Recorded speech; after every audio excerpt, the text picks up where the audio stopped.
Good morning. This is Reg Kelly, Table in the Wilderness, and I would like to talk to you today about the long history of Democrat Party stealing elections. They have a long history back into the 1800s of stealing and trying to steal and commit fraud in elections.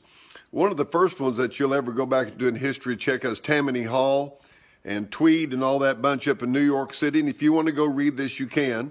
But ultimately, most of its history, it was a Democrat political machine who took, its money that it got through this government taxes and then it allocated them out.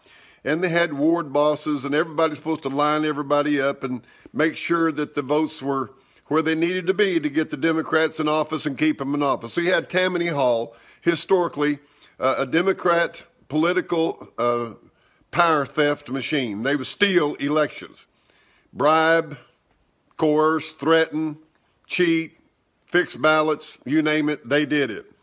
Then you had the Pendergast machine up in Kansas City, of whom famously Harry Truman was a part of. And Mr. Pendergast, he controlled the Kansas City Democrat machine. And he controlled the elections up there. And I mean, he was just open graft. You can read the history of him. It's not hard to find. And so Pendergast was another,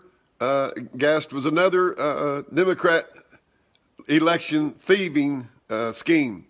And they bribed, they murdered, they killed, they stole, you name it, they did it.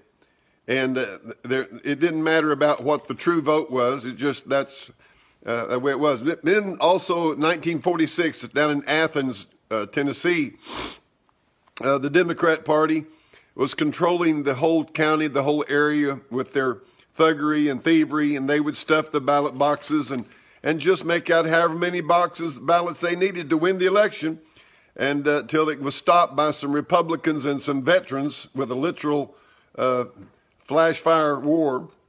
That's 1946. Of course, Chicago Mayor Daley, you remember if you know your history, Daley with the Daley machine in Chicago, they just, whatever votes they needed, the machine provided them, and they maintained their power in these inner cities.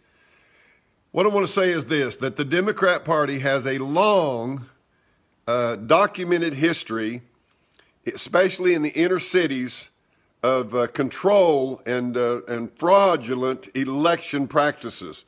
And this is documented. You can read it yourself. You can study it. They have a history. The Democrat Party, by and large, has been a party of election thieves. And they love to bribe and control people. And that's where you get your socialism thing. So I just want to say it's nothing new here in this election. Let me just say this to you. Anybody that'll butcher a baby, stealing an election and stealing votes and lying about votes is nothing. Anybody that'll butcher a baby will do anything else. So to you Democrats, God's got you pegged. I got you pegged. Most Americans really know you're a bunch of slop, out of hell, satanic, wicked, vile political party that'll do anything to have power and to put your hand in the till of the public taxpayer. And you want taxpayer money to have power, wealth, and influence, and that's been your history in America. And by the way, Democrats, you were the ones who enslaved the slaves and who fought a war not to let the slaves go. And you just got a real history that I wouldn't want anything to do with. So that's a little history lesson on the election thievery of a bunch of baby butchers and perverts called the Democrat Party. Until next time, so long. Have a wonderful day. And think about leaving that party because you're going to give an account to Almighty God for it.